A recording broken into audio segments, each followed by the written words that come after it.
pessoal, estamos começando mais um livecast. Hoje, nosso 36º episódio, temos um convidado aqui super especial. Hoje conosco, Fernando Palacios. Fernando, seja muito bem-vindo. Muito obrigado por ter aceitado o convite e bater esse papo com a gente hoje. Fique à vontade para se apresentar para o pessoal e a gente já vai para nosso papo de hoje. Olá, Fábio, tudo bom? Olá, pessoal. Então, muito bom. Eu sou Fernando Palacios, eu trouxe esse tema do storytelling, de como que é contar a história para o Brasil. Isso uns 15 anos atrás, né? Era tudo mato, e agora a gente já está bem mais entendido sobre o que é storytelling, mas ainda tem muita dúvida, ainda sempre tem muito o que falar e muito o que entender. Eu mesmo trabalhando 15 anos todo dia nisso, continuo aprendendo todo dia. E eu acho que essa é a parte mais legal de história. A gente nunca vai aprender tudo, a gente sempre pode aprender um pouquinho mais a cada dia. E aí estamos aqui para isso, para trocar histórias, né? Então é isso, Fábio. E como é que vai ser a condução? Conta para mim aí, que eu também sou meio novo dessa história de podcast. Eu não sou muito do podcast, não. Tem algumas perguntas aqui que o pessoal já fez para a gente, e aí elas vão aparecendo durante o nosso papo de hoje. E outras, a gente vai querer saber um pouco também sobre um pouco da sua história pessoal. E a primeira delas, já para a gente começar, é como foi que você aí surgiu essa paixão pelo storytelling, né? Já são 15 anos aí que você disse que tem de experiência atuando já, então desbravou aí esse tema no Brasil. Fala pra gente como foi que surgiu. Rapaz, é assim, tem vários caminhos diferentes, né? O primeiro é um lado de família, porque o gosto por história surgiu desde muito cedo. Meu avô era cineasta, né? Então eu tinha essa coisa dele me pegar no colo e contar história, né? Então meu avô era um contador de história, ele é um cineasta, ele vivia disso e para isso. E até por isso, quando eu tinha uns 8 anos de idade, eu quis ser escritor, e a minha família ficou meio aterrorizada quando eu falei que eu queria dedicar a minha vida a isso, porque eles falaram, não, o Brasil não é um país para isso, né? Veja seu avô. Veio a ditadura, foi o primeiro a ser preso, veio a crise econômica, o primeiro a ficar pobre, né? O Brasil não é país para isso. Então, no final, eu acabei saindo, né? Eu não mergulhei nisso quando eu era mais novo. Só que eu não consegui fugir muito, então eu fui estudar comunicação, né? Eu estudei relações públicas. No meio da faculdade, eu já migrei para publicidade, comecei a trabalhar com publicidade. E quando eu trabalhava com publicidade, como copywriter, né, redator publicitário e tudo, eu sempre tive muito ligado à questão de texto. E aí, no meio disso tudo, surgiu essa coisa, eu encontrei essa coisa do storytelling. Eu tinha que criar projetos para clientes. E então eu ficava pesquisando muito sobre tendências internacionais, o que estava acontecendo para poder fazer os projetos. E lá para 2003, 2004, surgiu essa coisa do storytelling. Fora do Brasil, os relatórios de tendência começaram a falar, olha, tem uma coisa que chama storytelling, que a gente não sabe muito bem dizer o que é, a gente não sabe dar um exemplo, mas isso vai ser importante porque todo mundo está falando disso. O guru de marketing está falando disso, o bambambam de vendas está falando disso, a maior psicóloga está falando disso, então está todo mundo falando disso, e esse negócio aí vai crescer, esse negócio é importante. Isso lá para 2003, 2004. Então eu comecei a tentar estudar por conta própria, e mergulhar nisso e testar coisas. Eu estava em agência, então eu tinha clientes, eu comecei a testar formas de como é que eu vou contar uma história aí para um cliente. No começo era muito voltado a vender o projeto, a como contar uma historinha na hora de levar a apresentação de uma ideia, e com o tempo começou a virar a ideia em si, era a história, né? E aí isso foi passando por essa etapa, até que um momento eu resolvi falar, não, deixa eu mergulhar nisso de verdade, eu não vou brincar com isso. Então eu resolvi eu fiz o primeiro estudo acadêmico no Brasil sobre storytelling, isso foi em 2007. Eu aproveitei que que ainda tinha que me formar na faculdade, eu fiz, né, Relações Públicas na USP. Falei, cara, eu vou aproveitar que eu tenho que me formar e vou estudar sobre isso. Eu vou estudar sobre storytelling, comunicação, li tudo que tinha sido publicado no mundo sobre storytelling, na época eram 64 livros, li todos esses livros, nada em português. E eu falei, beleza, vamos começar a mergulhar nisso. Aí eu fiz a primeira empresa dedicada a storytelling, comecei a fazer os primeiros projetos, transformar slide de PowerPoint em peça de teatro, esse tipo de coisa, fazer game online, eu fui fazendo meio que de tudo. E as pessoas falavam, mas isso é storytelling? Essa é outra coisa storytelling? Eu ia para os clientes, eu mesmo não tinha resposta, eu não sabia dizer, mas um documentário é storytelling? E essa propaganda não é storytelling? E se a gente falar que a história da família é a história mais importante? Isso é storytelling? E as pessoas falam assim, eu mesmo não sabia responder. Eu falo, cara, não sei. Eu não tinha critério para isso, eu não tinha mesmo técnica para isso. Eu já tinha trabalhado com publicidade, mas quando eu fui fazer a primeira peça de teatro era outra história, né? Então, o começo foi uma fase muito legal, muito energética, exploratória, com muita possibilidade, muita coisa diferente, mas também foi muito abrir caminho no meio do mato, assim. Não sabia exatamente o que eu estava fazendo ali. Teve muito acerto e erro, né, nessa primeira etapa, aí, nos primeiros anos. Então, a paixão foi surgindo meio que disso tudo, assim, desde quando eu era pequeno, tinha essa história do meu avô, e quando eu estava trabalhando em publicidade, eu comecei a achar que era muito mais legal do que ficar fazendo a publicidade tradicional. Eu falei, cara, fazer uma história é muito mais legal, até o processo de criar história. Pensar um personagem e como esse personagem vai interagir, isso é mais legal do que ficar pensando em como vender o produto, sabe? No final, eu colocava o produto ali no meio e eu comecei a entender que dava mais trabalho, mas era muito mais legal. E eu preferia ter mais trabalho, fazer uma coisa mais legal, do que tentar ir pelo atalho o tempo inteiro. Então, muito da paixão veio da prática mesmo, de encontrar uma coisa que eu gostava mais de fazer. Eu acho que essa é a resposta mais verdadeira para essa pergunta, assim. Você falou aí do TCC, né? Tem muita gente que hoje acaba, enfim, acha o TCC literalmente perca de tempo, mas você utiliza ele justamente a seu favor, né? O tema que você já gostava e aí aproveitou, nesse caso, criou uma oportunidade, né? Você falou dos livros aí que você leu 64.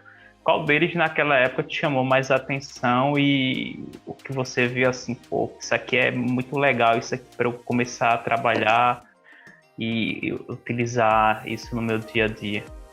Cara, é assim, não teve... Foram muitas coisas muito dispersas, tá? Então, assim, não tinha nenhum livro especificamente sobre storytelling. Tinha, mas eles eram o tipo de storytelling que eu li e falava, não é isso. Não é disso que os caras estão falando. Entendi. Então, por exemplo, assim, o storytelling dentro da organização para contar a história da instituição. Eu olhava aquilo e falava, cara, não é disso que os caras estão falando. Então, por exemplo, tinha um livro que era do Seth Godin, que era Todo Marqueteiro é Mentiroso. Que aí depois ele até mudou o título para Todo Marqueteiro Conta História. Esse livro, ele era um livro que quando eu li eu falei, cara, eu esperava muito mais de um cara como o Seth falando sobre storytelling. Porque na época, aí eu já tinha testado, assim, não é que eu não sabia nada, eu já estava testando storytelling fazia uns 3 anos. Então eu já vinha testando na prática, e quando eu vi o livro do Seth, eu falei, porque ele fala muito sobre tematização. O storytelling seria você transformar sua lanchonete num submarino. Eu falei, cara, putz, isso é legal, mas o storytelling vai além disso. Então eu lembro de olhar para esse livro dele e falar, cara, ele entendeu até a página 3. Aí eu ia lá ler os institucionais, e aí tinha um monte, Story Factory, Story não sei o que e tal. Dentro das organizações, das corporações, eu li aquilo, e disse, não, porque contar a história da organização, eu já falava, cara, mas não é também, sabe? Eu falava, putz, tem que ter outra coisa. Aí eu lembro de ler um artigo do Walter Benjamin, sei lá, quase 100 anos atrás, ele falando dos storytellers, né? As pessoas que contam histórias na sociedade, e que a figura do contador de história ia morrer. De todos, esse foi o que eu mais gostei, que não tinha nada a ver com o storytelling que se estava se dizendo do mundo corporativo, mas ele me trouxe uma visão que eu parei e comecei a entender, porque aí começou a fazer sentido para mim quando eu comecei a entender o lado artístico do storytelling. E foi muito por esse texto do Walter Benjamin e também por um texto do Orhan Pamuk, um livro do Orhan Pamuk, que é um ganhador de Nobel da Literatura. Que aí eu comecei a entender a importância e o poder das histórias para o indivíduo na sociedade de uma forma geral. Aí eu comecei a conectar com o que eu já sabia de marketing. E aí eu comecei a trazer também as minhas experiências. E aí eu comecei a ter que fazer uma coisa que foi entender as técnicas por quem vive disso. Porque quando eu fui fazer o primeiro projeto, né, que foi a peça de teatro, uma coisa é fazer 30 segundos, uma história de 30 segundos num anúncio. Outra coisa completamente diferente é fazer 1 hora de peça de teatro. É outra história. A profundidade dos personagens, tudo isso é uma outra história. Então, E eu não tinha a menor ideia disso. E eu fui entender na prática. E eu fechei com um cliente que em um mês eu entregava uma peça de teatro. Porque na minha cabeça, um mês era muito tempo para fazer um projeto. Até então eu estava acostumado a fazer projeto em 2 semanas. Um mês era tempo de sobra. E quando eu fui ver, eu falei, não, cara, não é tão simples assim. E foi o mês que eu menos dormi na minha vida. Eu dormi 2 horas a cada 2 dias. Foi uma coisa insana. Eu, a minha sócia na época, a Úrsula, e depois no meio do caminho entrou mais um sócio, porque assim, era um volume absurdo de trabalho, eu não tinha ideia do trabalho que dava fazer uma história. E aí foi o momento que eu comecei a falar assim, nenhum livro desses 64 livros que eu tinha lido, nenhum ensinou como fazer. Cada um falava o quê diferente, cada um olhava o quê por um lado diferente. Eu lembro até que tinha um que era o Elementos da Persuasão, acho que nem tem em português, o Elements of Persuasion. Ele até tava os exemplos mais legais de storytelling, mas nenhum falava como fazer. Eles falavam o quê e mais ou menos davam um exemplo, nenhum dava um passo a passo. E aí quando eu comecei a fazer a peça de teatro, eu comecei a coçar a cabeça e falar, cara, eu não sei nem por onde começa esse negócio. Sabe assim, é totalmente diferente. Até por onde começa eu sei, porque fazer um projeto eu sei, é contar a historinha no projeto eu sei. Eu levei a ideia de transformar slides de PowerPoint numa peça de teatro. Eu sei por onde começar. Mas por onde começar a desenvolver, como pegar esse personagem e realmente fazer ele segurar uma peça de teatro, são outros 500, eu não tenho a menor ideia de como faz isso. Então foi o momento que eu tive que começar a recorrer a um outro tipo de livro, que foram os livros técnicos. Então, depois de eu ter terminado a minha formação teórica e acadêmica, eu tive que começar a fazer por conta própria, depois de já ter feito o TCC, a formação técnica. Porque eu comecei a ver que, assim, cara, eu não sei fazer esse negócio. E aí a gente pegou, se fechou num hotel, um quarto de hotel, começou a colar um monte de papel na parede, começou a rabiscar lá o que seriam os personagens, e no meio do caminho eu falei, cara, não é possível que ninguém nunca pensou nisso antes. E aí eu comecei a pesquisar, ao invés de pensar como fazer o storytelling corporativo, eu comecei a pesquisar como fazer uma peça de teatro. E aí eu achei que Aristóteles, 2.300 anos atrás, já tinha escrito sobre isso. Eu falei, Aí eu comecei a ler o Poética do Aristóteles, que é um livro chato, é um livro difícil, mas eu estava num desespero que eu li ele como se fosse uma melhor coisa que eu li na vida, porque aquela informação para mim era muito útil, era muito preciosa, eu precisava muito daquilo. E aí depois disso eu caí no Gustav Freytag, que foi um cara de 300 anos atrás, que também falou de teatro. Aí eu descobri que 100 anos atrás teve um boom de gente escrevendo sobre como fazer peças de teatro, porque o teatro virou um grande fenômeno cultural na Inglaterra. Aí eu comecei a mergulhar nisso tudo, eu comecei a entender que, cara, ou todos eles estão se copiando, porque pode ser, ou então tem coisas aí que são padrão, que vale para tudo. E aí eu comecei a entender, essa foi a primeira coisa que eu saquei enquanto estava fazendo a peça de teatro lá, quase sem dormir, enlouquecido, querendo fazer a peça de teatro, e ao mesmo tempo estudando, ao mesmo tempo entendendo, e eu comecei a entender que eu ia ter que importar da indústria do entretenimento, da indústria cultural, as técnicas para o mundo corporativo, para o marketing. Então esse foi o passo que eu tive que fazer, e esse foi, na verdade, o meu grande trabalho durante um bom tempo, de ficar entendendo como se fazer isso e trazer. E quando terminou a peça de teatro, que foi um sucesso, que foi muito legal e tal, basicamente isso. Aí eu vi que tinha escritor que ganhou Nobel da Literatura escrevendo sobre como fazer um romance literário. O cara que é o bambambam dos seriados falando como fazer o roteiro de cinema. O outro, que é o Alan Moore, o maior nome das histórias em quadrinhos, falando como fazer um roteiro de história em quadrinho. Aí eu comecei a estudar as vertentes. E eu comecei a entender que cada um tem as suas peculiaridades, mas também todos eles têm coisas em comum. E aí essas coisas em comum eu comecei a entender que isso é o storytelling. Não importa se é uma peça de teatro, se é cinema, se é seriado, se é uma história contada ao vivo ao redor de uma fogueira, ou se é uma história apresentada numa sala de reunião. Esses elementos, para ser uma história, tem que ter esses elementos em comum. E aí que eu comecei a desenvolver esse storytelling a partir de uma visão cruzada, de uma visão muito matricial, assim, tá bom, a história em quadrinho tem suas peculiaridades, mas tem isso aqui, todos eles vão ter um personagem, todos eles têm uma estrutura de atos, todos eles têm... Aí eu comecei a entender essas coisas e comecei a condensar uma metodologia única, assim. E isso foi assim, os primeiros os primeiros 3 anos foram muito focados nisso. A entender como que a coisa funcionava e testar e levar para a prática. E tá bom, agora fazer um game, agora fazer um filme, agora fazer...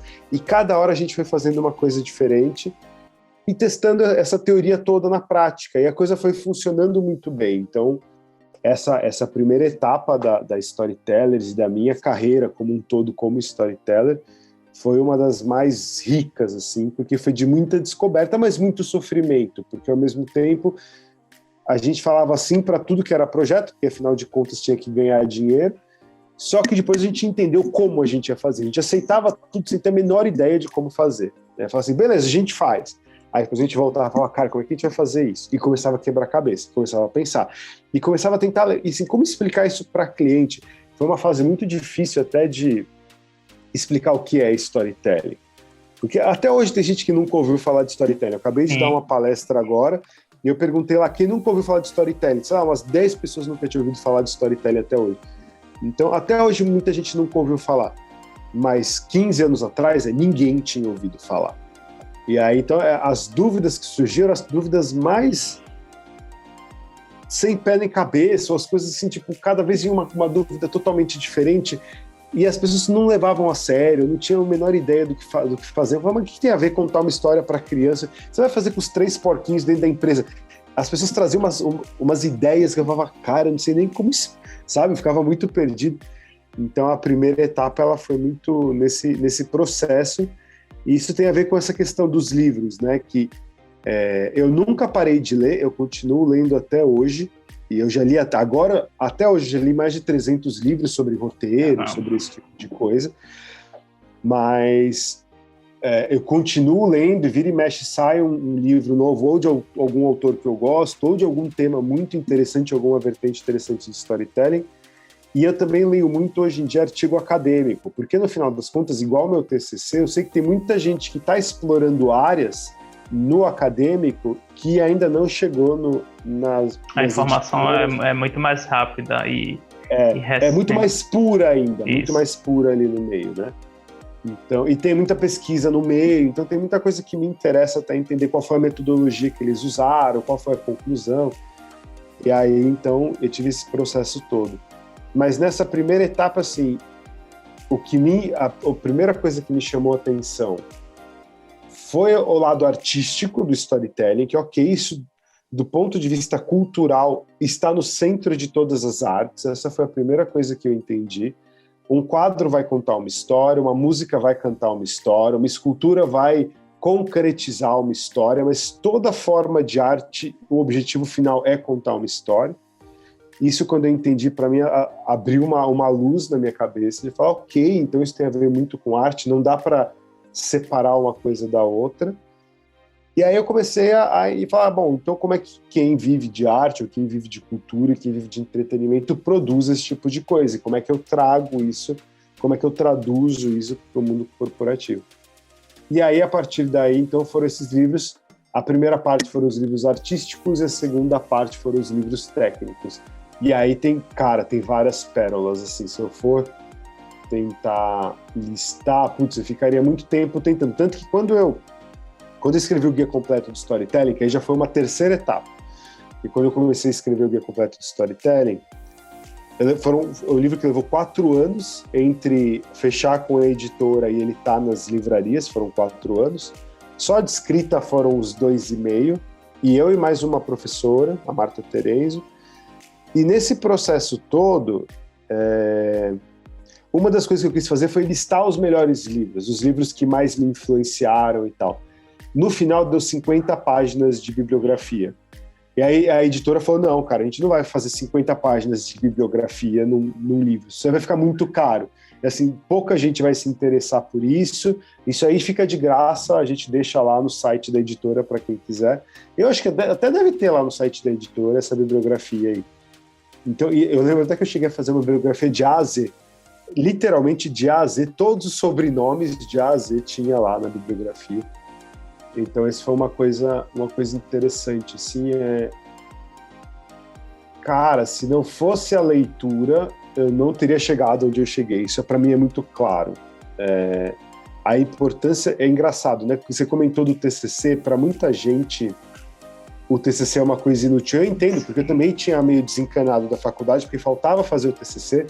Eu estava no 8º ano, então eu já ia ser jubilado da USP, porque eu, por mim, eu falei assim, cara, tanto faz, já estou no mercado de trabalho, sabe assim, para que me formar? Eu estava pensando assim, e aí surgiu essa ideia de, não, putz, se eu fizer o TCC em cima de storytelling, que é uma coisa que me interessa.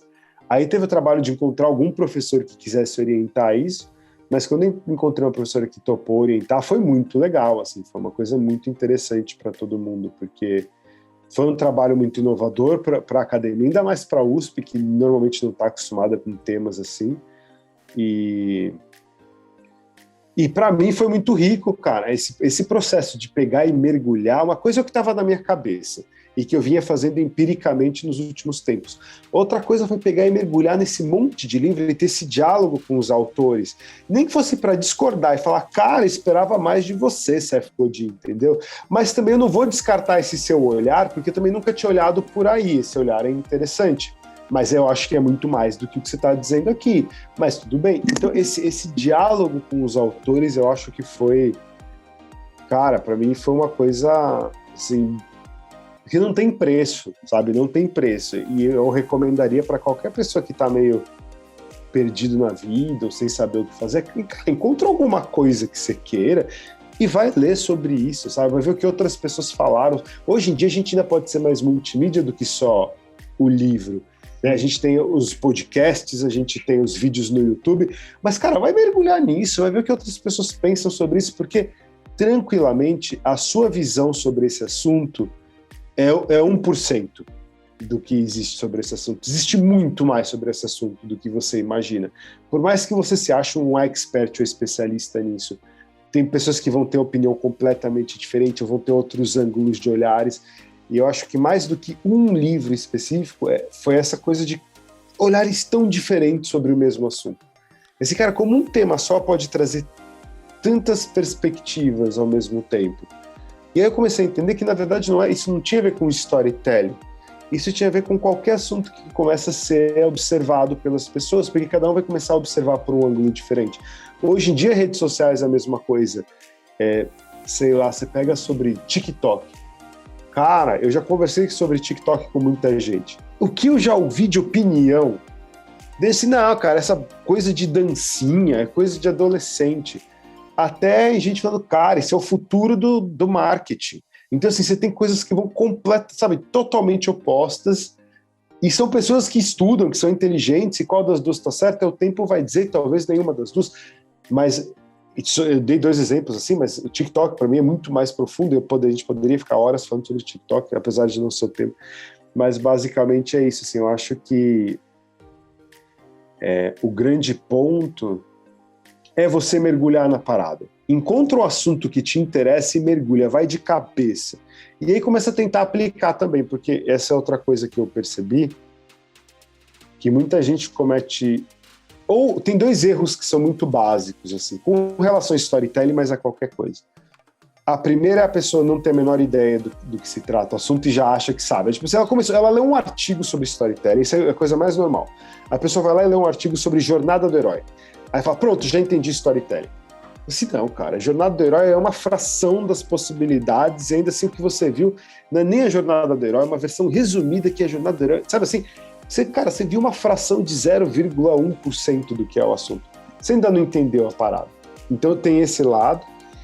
E tem o lado da galera que começa a querer absorver, estudar, e não coloca em prática. Sabe? Começa a cair nessa coisa quase que fosse uma obesidade mental, sabe? A pessoa começa a absorver e não coloca em prática. E isso, eu acho que é quase tão danoso quanto a pessoa que não sabe nada e acha que sabe tudo. Eu não sei nem dizer qual dos dois é pior, mas esses dois, eles acontecem, e é muito fácil a gente cair vítima de qualquer um desses dois, porque se você começa a achar que você já sabe tudo, aí você não se abre mais para nada e você vai ficar só com aquele pouquinho achando que já sacou. E você fica preso naquilo lá e até dá algum resultadinho e você acha que beleza, que você já entendeu tudo. E o outro lado é que assim, você está tão inseguro de perceber que tem tanta coisa que você não sabe sobre o assunto que você quer se embasar mais. Só que nunca vai ser suficiente, porque se eu tivesse esperando eu saber tudo de storytelling para começar, não teria começado até agora, 15 anos depois, porque eu continuo aprendendo todo dia. Então acho que o lance é conseguir dosar essas duas coisas, sabe? É um passo de teoria, um passo de prática, um passo de teoria, um passo de prática, e você vai caminhando numa jornada que não vai acabar nunca, sabe? Como você falou, né? São 15 anos de experiência aí e também mais de 300 livros que você já leu, né? Então, o crescimento ele é constante, né? Tanto realmente ali na área acadêmica, na área técnica, como você falou, tanto no seu dia a dia, no que você disse, muitas questões empíricas que você acabava aplicando, mas que você também foi, na verdade, crescendo e aprimorando, aperfeiçoando cada vez mais. E em relação a esses projetos, Fernando, qual foi o projeto assim que você fez que chamou mais sua atenção, ou que projeto bacana assim, se tivesse uns 10 desse eu queria sempre? Ah, putz, boa. É assim, um que eu tenho muito carinho é esse da peça de teatro, né? Logo de cara, porque ele foi o momento em que eu tive que entender a história toda e que eu vi depois na prática que o storytelling funcionava. Então esse para mim foi um projeto muito legal. Eu cheguei a fazer outros nos mesmos moldes depois, de transformar uma apresentação em peça de teatro, mas eles não tiveram o mesmo impacto. Esse, por ter sido o primeiro, ele foi uma coisa muito poderosa. Mas o meu grande projeto da vida é a Saga do Tempo. O projeto da Saga do Tempo, a gente transformou o maior evento de tecnologia, o maior evento de TI da América Latina, numa grande experiência narrativa. Assim, as pessoas que iam para lá como participantes do evento viraram personagens dentro de uma história, que estavam vivendo uma grande história, e o que elas faziam dentro do evento mexia o decorrer da história. Então era um jogo com história, ao invés de a pessoa ir para lá como um participante de uma feira, de um congresso, ele foi lá como parte de uma liga, e tinham ligas concorrendo. Então você foi para lá, mas outro cara que todo ano ia com você para lá, ele foi dentro de uma outra liga. Então aqui vocês estão agora como rivais, mas também tem um outro cara que você nunca nem conversou e que ele está na sua liga e você vai fazer amizade com ele. Então mudou completamente, virou uma outra história, assim. E foi um projeto de 3 anos que a gente fez e foi muito, muito, muito legal. A gente criou um universo ficcional inteiro, a gente criou toda uma mitologia, criou personagens, foi um negócio fantástico, assim, uma coisa. Os números desse projeto, eles são inacreditáveis, quando você pega em termos de resultado. Nossa, o objetivo do evento é fazer reunião de negócios, com que os executivos conversem. A gente aumentou em 42% a quantidade de reunião de negócio, porque era uma das coisas que se você fizesse, aumentava mais ponto para a sua liga, para mudar o destino do jogo. Então as pessoas começaram a fazer loucamente. E aí a gente começou a entender esse dinamismo da gamificação com o storytelling andando junto e como isso é poderoso. E mesmo TI, B2B, que é uma área super quadrada, bits and bytes, muito racional. Teve assim, esposa dos caras que estavam, porque eles vão com a família pro evento e ficam 4 dias. Teve esposa que veio me agradecer e falar: cara, eu queria te agradecer, porque pela primeira vez eu vi meu marido voltando a ser criança, sentado no chão jogando com card, sabe assim? E ele estava feliz. Eu nunca imaginei que eu ia ver ele no evento de trabalho sentado no chão feliz, né? Então esse é o tipo de coisa que foi um projeto que mudou a vida de todo mundo que participou. Todo mundo. Não teve ninguém que entrou e saiu igual desse evento. Assim, todo mundo que participou foi transformado. Inclusive quem estava nos bastidores, inclusive a gente da produção, inclusive o pessoal da minha equipe, assim, todo mundo que participou disso aí aprendeu a contar história e ou foi virar escritor, ou foi virar roteirista, né? E é basicamente isso, assim, esse foi um projeto muito transformador. Agora, você fala assim, mas se tivesse uns 10 desses, você faria uns 10 desses? Para ser bem sincero, eu não sei nem se eu teria energia para fazer, porque esse é um projeto assim de 8 meses desenvolvendo, mais 4. Assim, no final ele é um projeto de 1 ano muito pesado, muito focado nele, mas depois os desdobramentos que vem depois. No caso, foram ainda mais 2 anos de desdobramento, né? Então O impacto é muito grande, né? O impacto é muito grande, o trabalho envolvido é gigante, a equipe é muito grande, mas Mas é um caminho muito legal, assim, do ponto de vista de o que storytelling pode fazer, é uma coisa muito legal, muito legal. Eu não consigo ver mais do que isso hoje, eu só consigo enxergar como metaverso. Essa história de metaverso, Zuckerberg, do ponto de vista de storytelling, isso é muito claro para onde as coisas vão. E aí, nesse sentido, eu acho que assim, isso que a gente fez da Saga do Tempo dentro de um evento é o que eu acho que é a tendência que se torne o metaverso no futuro. Uma grande história em que as pessoas vão entrar, vão participar, uma coisa num pé no RPG, um pé numa coisa, num game online que as pessoas estão jogando ao mesmo tempo, mas além do jogo também tem uma conversa e também tem trabalho e tem meio que tudo isso junto. Isso, eu acho que aí... Isso, aqui ainda falta eu fazer alguma coisa mais nesse online de multiverso e também uma coisa que eu nunca fiz, que eu acho que seria muito interessante, é vídeo 3D, desses vídeo 360 graus, aqueles vídeos imersivos, porque aí a narrativa é totalmente diferente também, porque ela não é mais linear, né? E você, assim, como a pessoa controla para onde ela está olhando, a história tem que acontecer de um jeito diferente. Então, o audiovisual muda completamente o roteiro, muda completamente a lógica, e esse é um tipo de experiência que eu não tive ainda. Essa é uma coisa que eu ainda acho que seria muito legal fazer. Que em breve pode acontecer, né?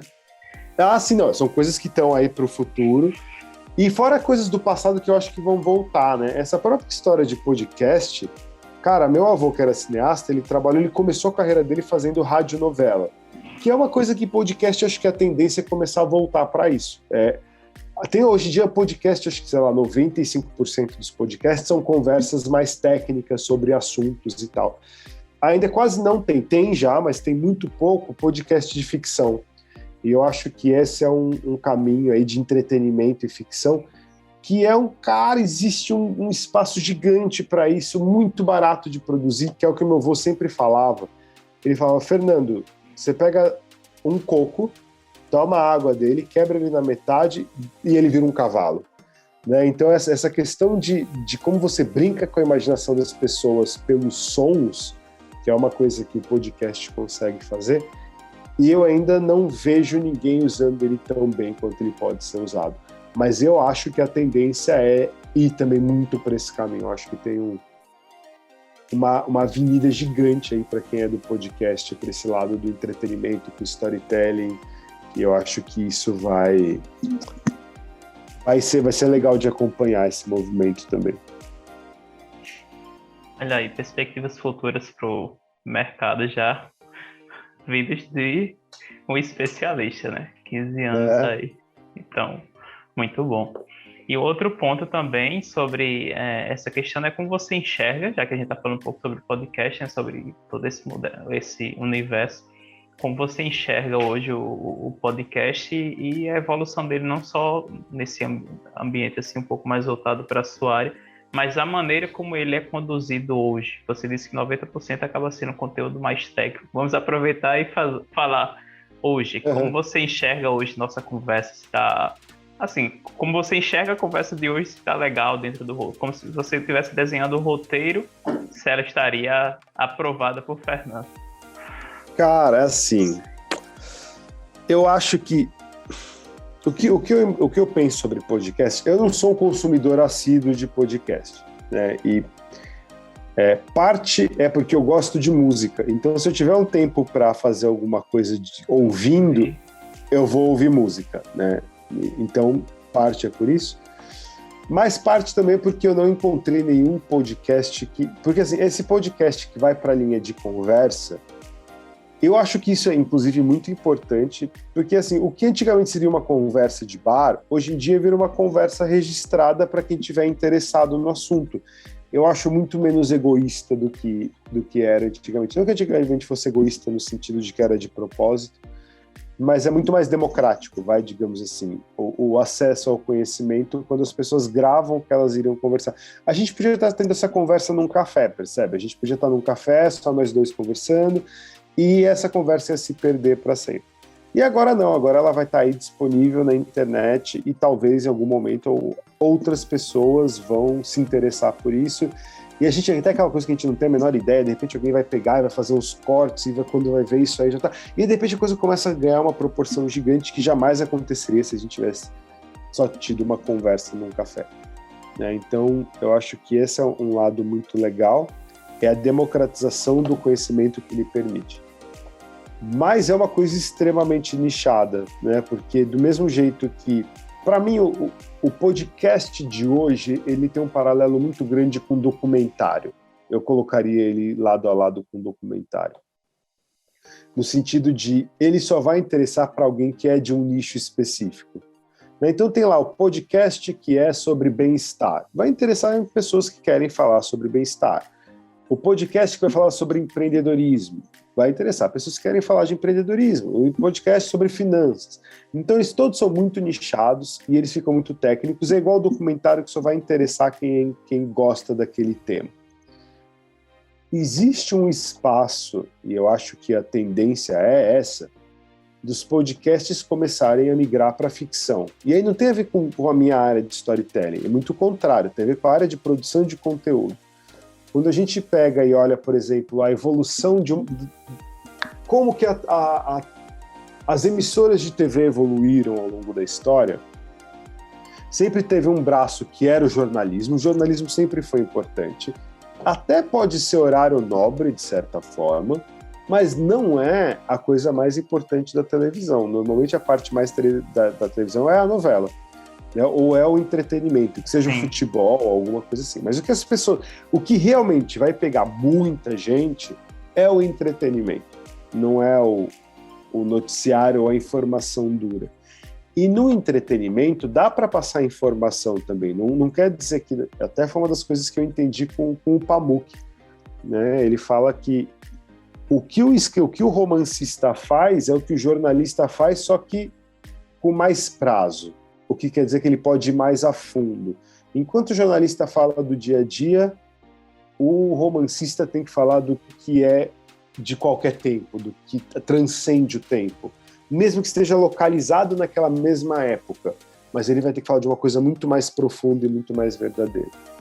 E o espaço para isso no podcast, ele para mim é muito claro, né? Porque já que é um mergulho que você está ouvindo alguém falar o tempo inteiro, eu já vi um ou outro podcast que trabalha com histórias, que a pessoa narra uma história, eu já vi isso algumas vezes.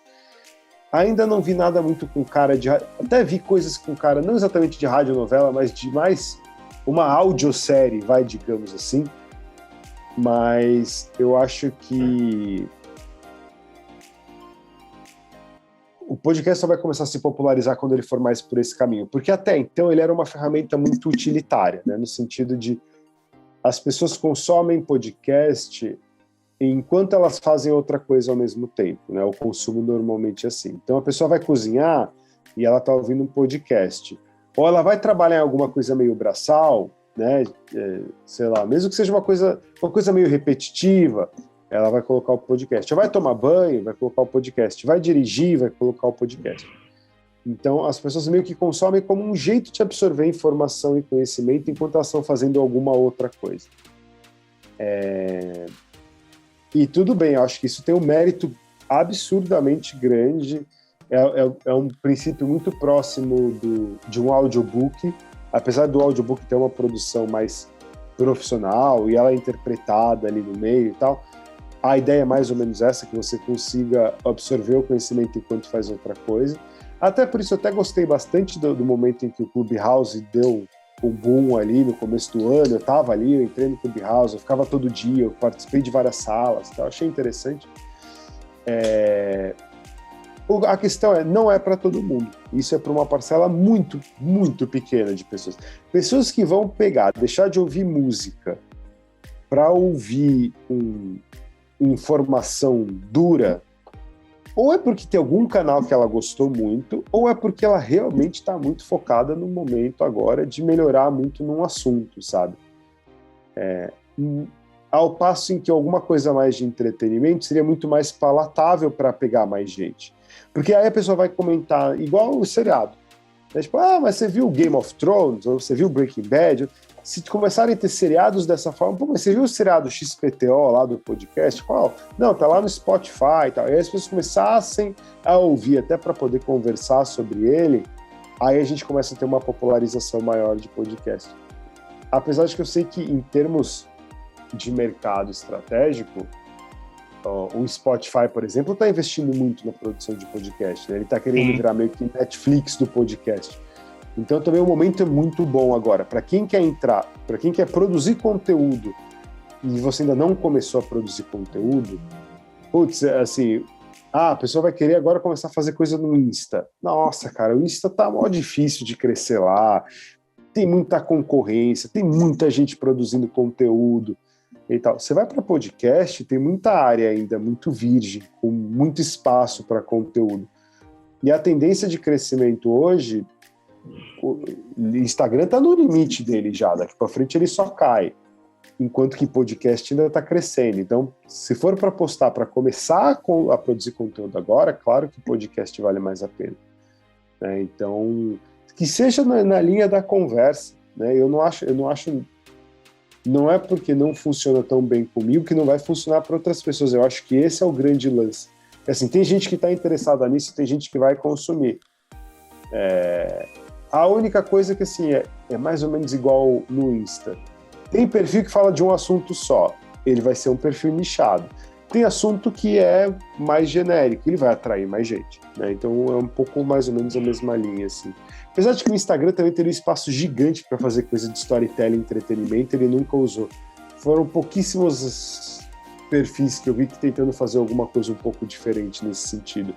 A maioria continua na informação dura e fria e racional da coisa, sabe? O storytelling sempre prega não, né? Funciona através da emoção.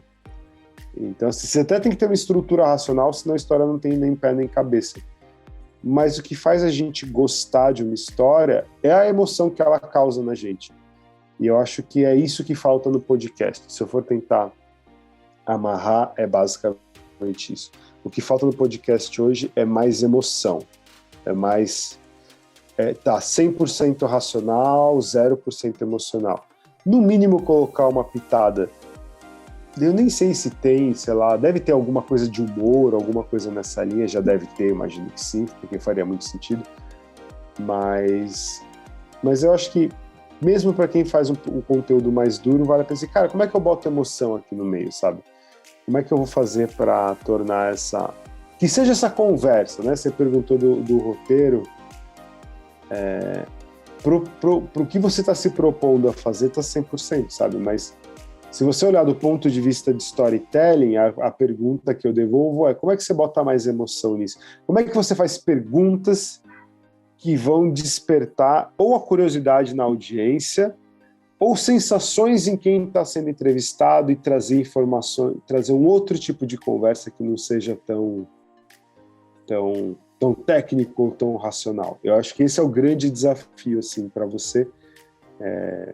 Eu acho que é isso. E aí o próprio storytelling traz algumas respostas sobre isso também, que se você quiser ir para o lado racional do storytelling, você acertou bem. É do tipo, qual é o primeiro projeto, ou qual foi o primeiro livro, o livro que mais marcou? São perguntas muito boas, que inclusive tem algumas que você me fez que ninguém nunca tinha perguntado nesses 15 anos, então foram perguntas excelentes. Mas aí quando começa a vir a parte da emoção, a pergunta é mais emocional, é do tipo, o que te causa mais saudade? Ou então, o que você lembra com mais... O que te doeu mais nesses 15 anos? Quando você vai para as emoções da pessoa. Porque aí isso me obriga a contar uma história emocional, percebe? Aí é esse o último bloco que a gente vai agora. Ok, então vamos lá. E já aproveitando que a gente está falando sobre emoção, qual foi a principal lição que você teve nesses 15 anos atuando?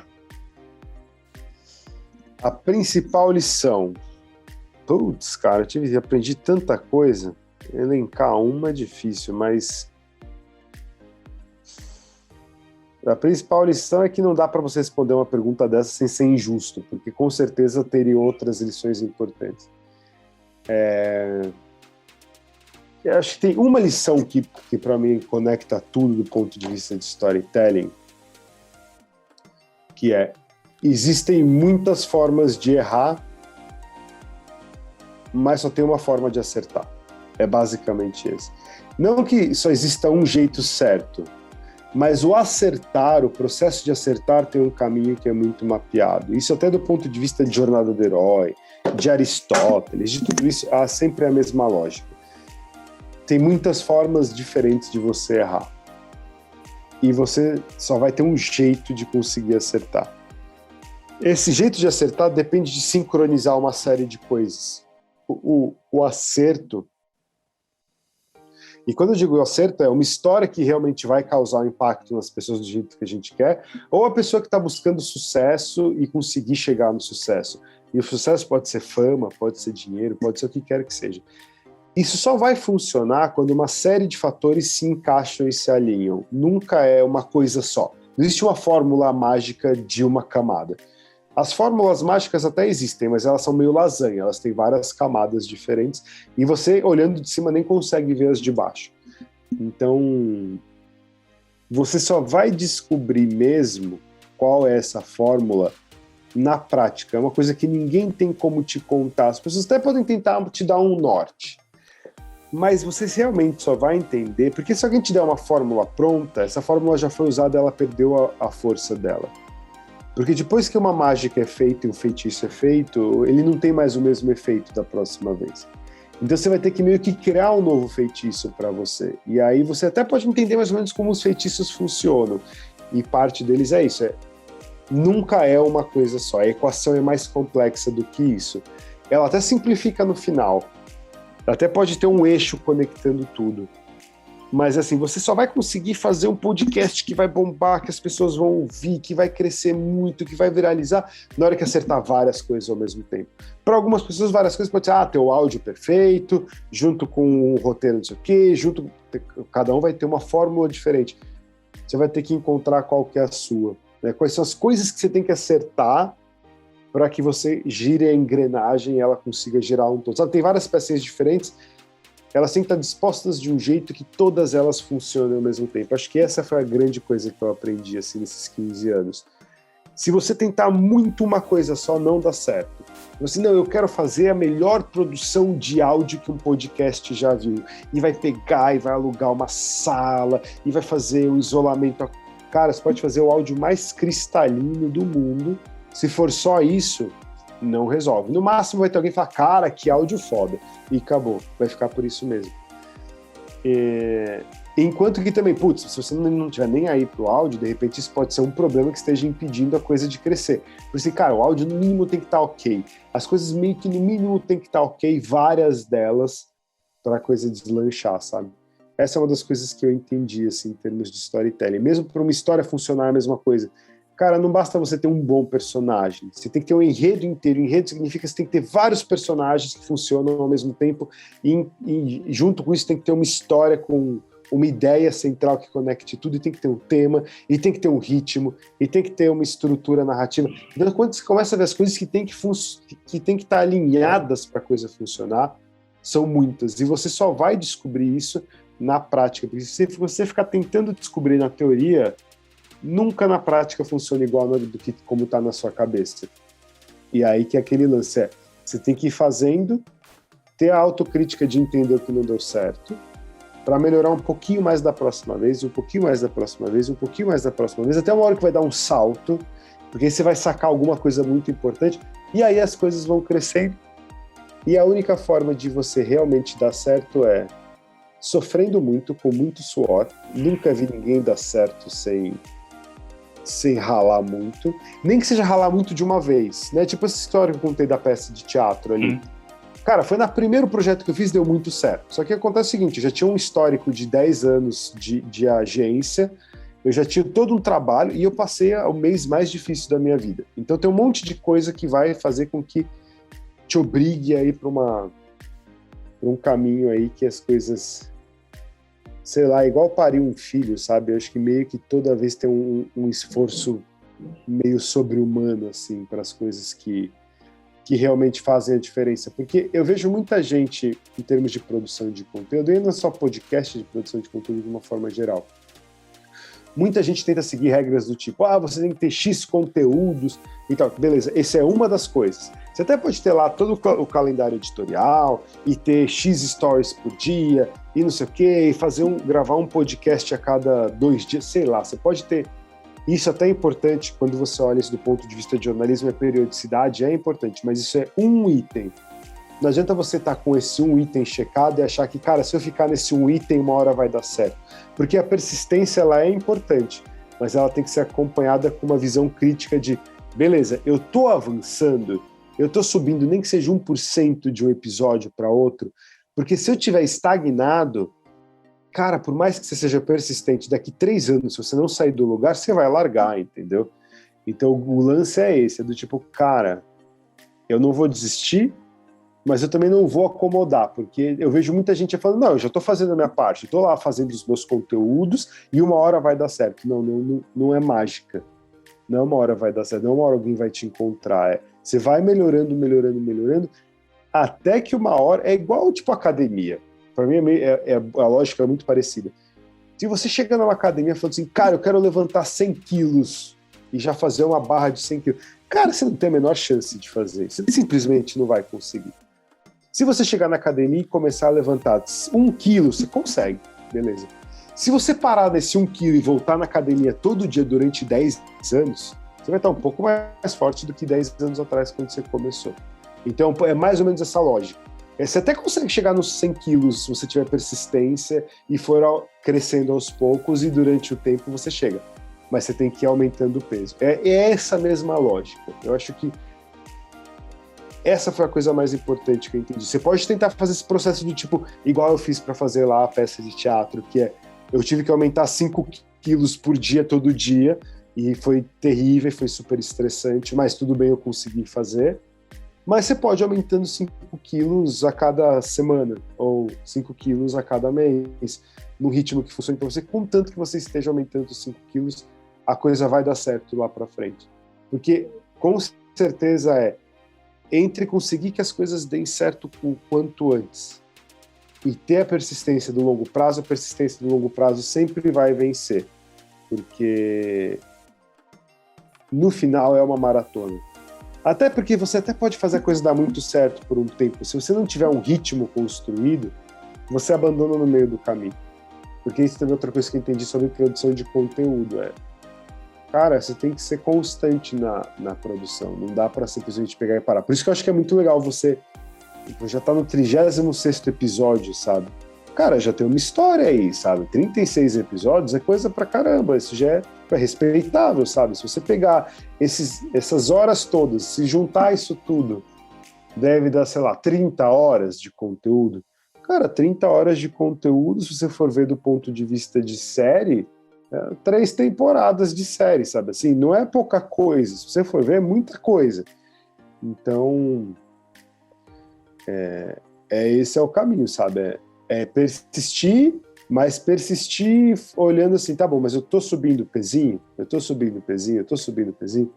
Se for nessa, aí não tem erro, sabe? Aí é uma questão de tempo. E aí funciona. Acho que é isso. Show. Mais uma pergunta. O que faz seu coração bater mais forte hoje? Putz, o que faz meu coração bater mais forte? Tem 2 coisas. Uma coisa é quando eu presencio uma história acontecendo ao vivo. Eu acho que isso é uma coisa muito mágica. Quando você está no momento que você sabe que faz parte de uma história. Eu nem preciso ser o personagem principal da história. Eu só tenho que ser um figurante ou alguém presenciando essa história acontecendo. Eu acho que isso é muito legal quando eu me vejo num momento meio histórico. E a outra coisa que move muito meu coração é me empenhar numa sinceridade emocional, assim. Significa que eu faço um esforço muito grande diário para eu não trair o que eu sinto. E de eu ser o mais sincero possível comigo, com o que eu sinto. Porque no final esse é o papel de um artista. Não é que você não vai mentir para as outras pessoas. Você não vai mentir para você mesmo em primeiro lugar. E você vai começar a ver como as coisas te afetam. E ser muito sincero com relação a isso. E aí você começa a ter uma relação muito legal com seus próprios sentimentos, sabe? Isso muda a forma como você sente o mundo. Fica muito diferente. Eu acho que esse é a capacidade de você ser muito mais sincero o tempo todo. Porque no final dos contos, quando você está querendo ser sincero com você mesmo, você obrigatoriamente tem que ser mais sincero com as pessoas ao seu redor. Porque vai ter horas que, se você não for sincero com elas, você está se traindo, você está traindo seu sentimento. E aí você tem que começar a ser mais sincero com tudo. E você começa a ver que isso te faz muito bem, porque dá uma sensação de que você está realmente vivo o tempo inteiro. Eu acho que isso é engraçado, é uma coisa que eu acho que eu nunca tinha falado antes, mas é isso, praticar essa sinceridade emocional mesmo. É do tipo, eu nunca vou contra o que eu tô sentindo. E às vezes as pessoas te põem uma pressão, né? A pessoa vai e fala uma frase, tipo, ontem aconteceu uma situação assim, um cara virou para mim e falou um negócio que eu não concordava, e ele ficou meio que sentindo, mas não é, Fernando, você não acha? E eu prefiro aí nem, assim, cara, eu não quero bater de frente com a pessoa, eu não quero brigar, tô numa situação social, sabe assim? Tipo, eu não quero causar um mal-estar, mas eu também não vou concordar eu vou ficar quieto, Pra sabe? ficar Eu vou ok, deixar... né? Não, eu vou ficar quieto e eu vou deixar claro que eu não concordo e tudo bem, sabe? Eu acho que isso é muito libertador e isso dá muito espaço para o coração bater mais livre, mais feliz, sabe? Porque ele se sente mais respeitado e mais compreendido. Eu acho que tem isso. E pra gente fechar, uma frase ou uma palavra que represente você. Não é porque é sério que tem que ser chato. Eu acho que esse é meu mote, é meu slogan. As pessoas confundem, eu não sei de onde surgiu esse negócio, que eu já vi tanta coisa, eu falo assim, cara, mas isso é muito ruim, isso é muito chato. A pessoa fala, não, mas é porque isso é importante. É mais um motivo para não ser chato. Se alguma coisa é séria, se alguma coisa é importante, aí sim ela tem que ser muito interessante, muito intrigante, para todo mundo prestar atenção e absorver. Porque não funciona goela abaixo. Ou já até funcionou no passado, hoje em dia não funciona mais. Ou você vai fazer um negócio ser interessante, ou você vai ser solenemente ignorado. Então, uma coisa que me representa é isso, assim, não venha com desculpas, venha com uma boa história, sabe? Porque são coisas completamente diferentes. É isso. Show. Fernando, muito obrigado pelo papo, por todas as lições aí. Com certeza eu vou ficar ouvindo depois várias vezes e com o caderno para anotar os insights. Boa. E, como você falou, colocar em prática, né?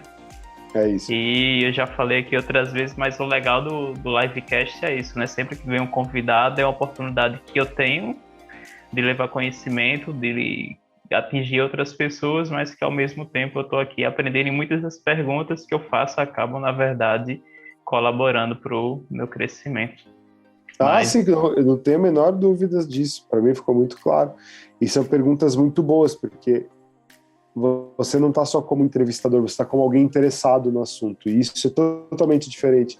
Eu prefiro muito mais ter uma conversa como essa com você, Fábio, do que às vezes com um jornalista que vai começar para mim perguntando o que é storytelling? Onde aplicar storytelling? Parece que são as mesmas pessoas. Cara, você nem pegou para ver na internet, sabe? Essas perguntas eu já respondi elas mais de 100 vezes. Se você tivesse procurado em 3 minutos, você vai ver que já tem resposta no meu site, já tem essa resposta, tudo respondido. Tanto que eu pego a resposta de jornalista, eu dou Ctrl+C, Ctrl+V, já está lá respondido. Porque ele não está interessado no assunto, ele só quer cumprir uma pauta. Você não, você dá para ver que você está interessado no assunto, então é muito mais legal de conversar. E nesse sentido, parabéns, acho que o caminho é esse mesmo, sabe? Continue com isso. Espero que você consiga colocar em prática e ouça muitas vezes. E se em algum momento você quiser depois, de repente, a gente fazer uma segunda rodada e conversar mais a fundo sobre algumas coisas, eu estou à disposição. Com certeza. Já episódio, vou colocar aqui o 3677. Ok, então 77, combinado. Combinado. Então, se quiser, pode deixar outra mensagem aí pro pessoal, Fernando. E mais uma vez, muito obrigado. Foi muito legal nossa conversa e, como eu falei, muitos aprendizados. É isso. Não tem muita mensagem, não. É só. Acho que uma mensagem final para fechar E contar história está no nosso DNA, percebe? A gente nasceu contando história, a humanidade evoluiu a partir das histórias, a gente contava história ao redor das fogueiras. Então a gente tem isso no nosso DNA. Mas existe uma parte técnica que foi se perdendo e que é difícil de aprender na prática. Você até consegue, e na dúvida, tenta contar a história. Conta a história, testa para o motorista do Uber, para alguém que você encontra na rua, o porteiro do prédio, o garçom no restaurante. Conta história e começa a ver a reação das pessoas. Conta a sua história. A primeira história mais importante, porque ninguém vira um storyteller e sabe contar todas as histórias do mundo. Não é assim que funciona. Você vai criar um line-up de histórias do mesmo jeito que o humorista cria um line-up de humor. Você vai aprender a contar certas histórias. Então, começa aprendendo a contar a sua própria história. Isso é muito importante. Qual que é a sua própria história? Quem é você? É muito difícil. Você vai ver que é muito mais difícil do que parece. Porque a maior parte das pessoas vão assim, eu sou fulano, eu trabalho nisso e eu sou fulano, casado, tenho 2 filhos e eu trabalho como engenheiro. Aí você fala, cara, isso não é a sua história, porque tem mais 100 milhões de pessoas com essa mesma história. Isso não é a sua história. A sua história é o que te torna único. E aí, quando você começa a tentar entender isso e tentar colocar no papel o que te torna único, é bem mais difícil do que parece. Então, eu acho que você já começa a testar, começa a contar, porque você vai começar a ver pela reação das pessoas. Não é pelo que você acha que é você, mas é pelo que as pessoas olham e falam, nossa, isso é interessante, como assim? Enquanto você contar a sua história, a reação da pessoa fala, como assim você está contando errado? Se você contar a sua história, a pessoa balançar a cabeça, a sua história foi mal contada. A sua história é bem contada quando ela não termina, quando a pessoa pede para saber mais. Isso é um bom exemplo de história. Então, acho que esse é um bom final aí. Começa a contar histórias e tenta chegar nesse ponto aí, da pessoa fala assim, mas como assim? Não, você vai ter que explicar isso melhor. Aí beleza, aí você já começou a aprender a contar essa primeira história. E daí pra frente a coisa só evolui. Show. Isso. Show, muito bom mesmo. Valeu. Falou, pessoal, chegamos ao final de mais um episódio, nos vemos no 37º, grande abraço e até mais.